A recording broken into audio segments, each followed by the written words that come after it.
யாருக்காவது காசு வேணும்னா யார்கிட்டையும் கேட்காதீங்க. இந்த மலை மேல இருக்கிற எங்க ஆள்கிட்ட கேளுங்க. அவரு தான் எல்லா காசையும் வச்சிருக்கிறார்.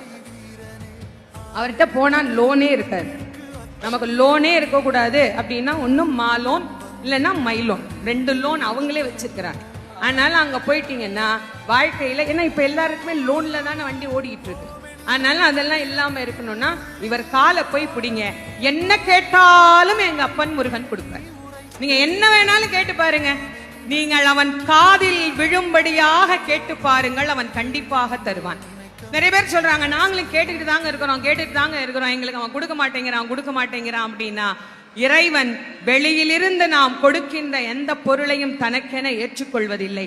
நானே தயாரித்து ஒன்று கொடுத்தால் இறைவன் அதை ஏற்றுக்கொள்வான். நிறைய பேர் நான் கூடையா பூ வாங்கிட்டு போறேன், நான் அப்படி அபிஷேகம் பண்றேன், இப்படி அபிஷேகம் பண்றேன், எல்லாம் வெளியிலிருந்து வந்தது தானே, நீங்களா என்ன கொடுத்தீங்க?